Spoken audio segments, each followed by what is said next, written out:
ఓం నమో భగవతే శ్రీరమణాయ. సౌరీస్ సౌరీస్ చలంగారి కుమార్తె. ఆమెది పాశ్చాత్య నామం.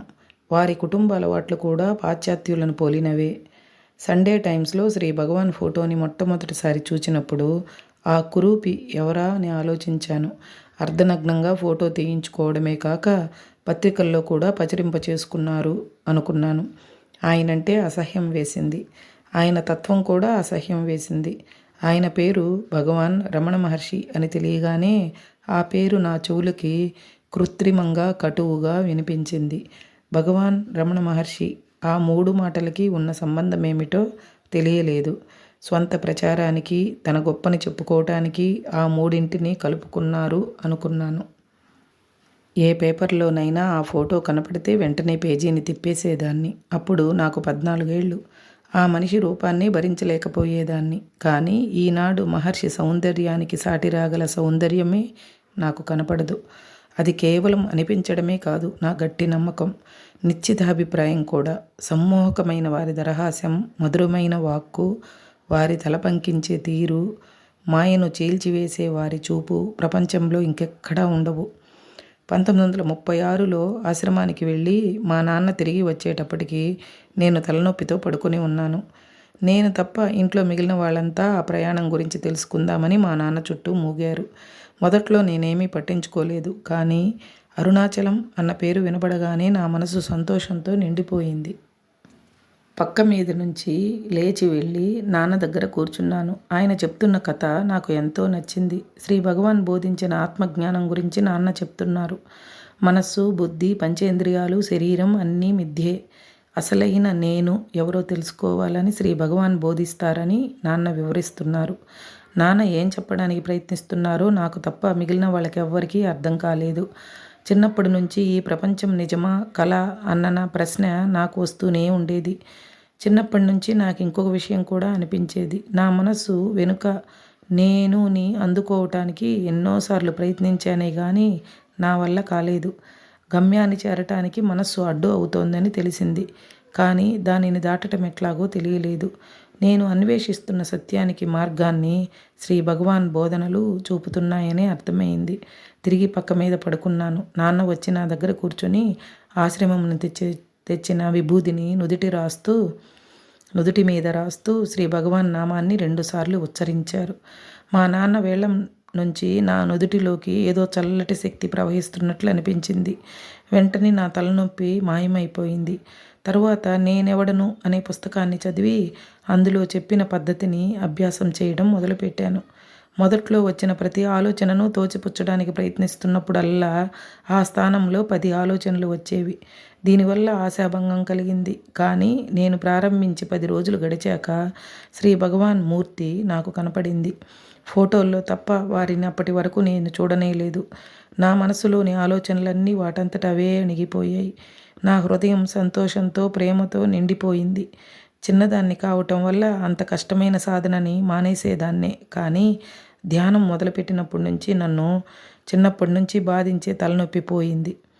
బ్రంటన్ పుస్తకం ఏ సెర్చ్ ఇన్ సీక్రెట్ ఇండియాని చదివినప్పటి నుంచి శ్రీ భగవాన్ని దర్శించాలన్న కోరిక గాఢమైంది.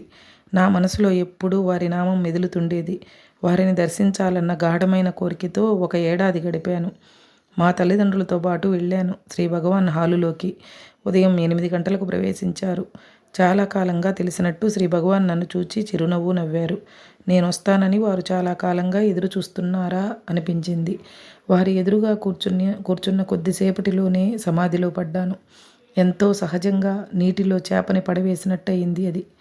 1930 దశకం చివరి భాగంలో మళ్ళీ మా నాన్నతో పాటు శ్రీ భగవాన్ దర్శనానికి వెళ్ళాను.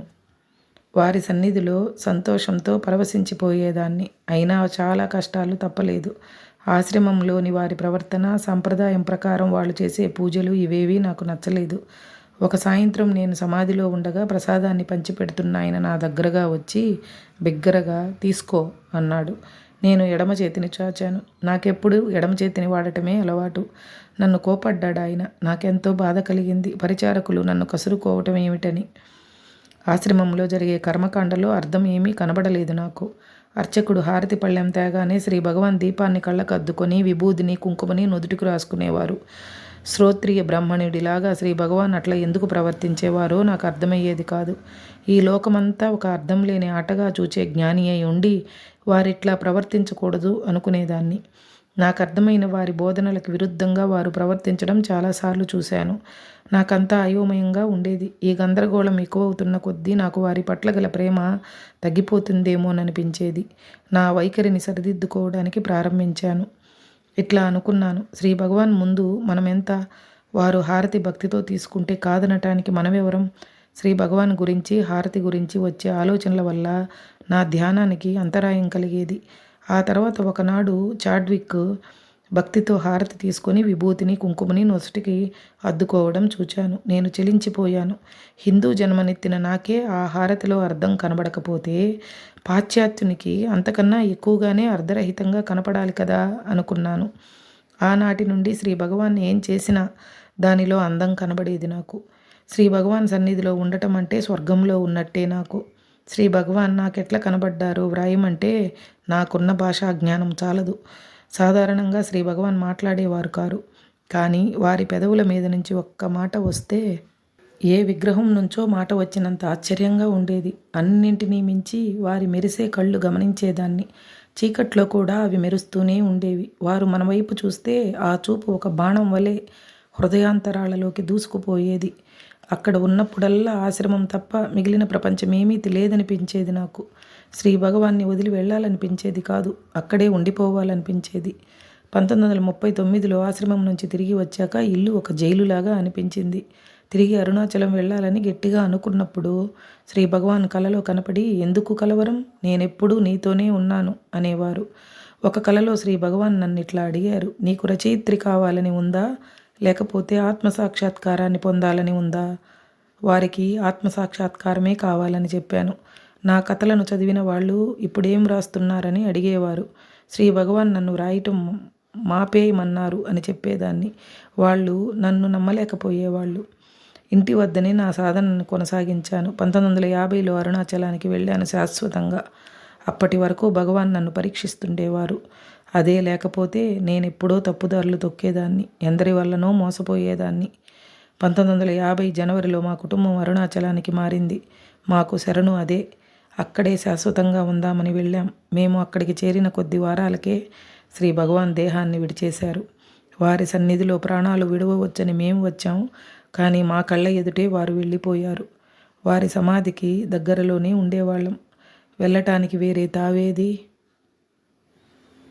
హరే రమణ.